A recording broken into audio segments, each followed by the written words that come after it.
From the KBIA Newsroom in Columbia, I'm Kiana Fernandez. Missourians with prior drug convictions could soon be eligible for SNAP benefits. KBIA's Maggie LeBeau has more on how those additional benefits could be funded. Federal law currently bans drug offenders from receiving SNAP benefits after incarceration. A House bill would completely remove the ban in Missouri, allowing those convicted of a federal or state drug offense to receive SNAP benefits upon release. In 2025, there were 1,297 convicted drug offenders in Missouri that were members of a household receiving SNAP benefits, who were unable to apply for SNAP themselves. Republican bill sponsor Chad Perkins said the legislation could reduce the amount of returning offenders to prison, which would reduce Missouri spending in the long run as incarceration costs would decrease. If you're creating an environment where folks can be successful, then they're not re-entering the prison system, ultimately saving money. The additional SNAP costs would be funded both by Missouri and the federal government. I'm Maggie LeBeau, KBIA News. President Donald Trump signed an executive order yesterday changing how mail-in votes are processed.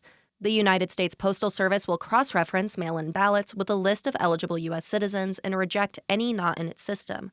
But Boone County Clerk Brianna Lennon says this change won't apply to Missouri voters because the state doesn't have mail-in voting. Instead, Missouri voters can cast absentee ballots in person before an election or apply to mail them in. Lennon says the absentee mailing process in Missouri is already restrictive. A Japanese-themed bar in Kansas City is a finalist in the so-called Oscars of the culinary world. Julie Denishé in Kansas City reports on the James Beard Awards. Anjin is inspired by casual bars in Japan called izakaya. Chef Nick Gellner and his wife Leslie Newsom Gellner, who also own the Antler Room, opened Anjin in July. To Newsom Gellner's delight, it's now up for the Best New Restaurant Award. We really wanted to honor our love of Japan. So Midwestern ingredients with a lot of Japanese influence. The James Beard Foundation will announce winners in June. I'm Julie Denishé.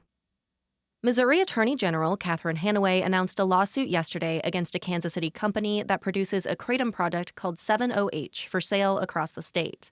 The product behaves like an opioid, Hanaway says, but is available for anyone to buy in gas stations and smoke shops, even if they're under 21. Hanaway's suit alleges its maker failed to disclose its highly addictive effects. Justin Bumbelow is the director of a Rala addiction recovery program. He says people use the drug to wean themselves off of opioids. People that's trying to get free and from addiction are ended up get right back into the same trap. Company owner Vince Sanders says it will fight the lawsuit. I'm Kiana Fernandez, KBIA News, Columbia.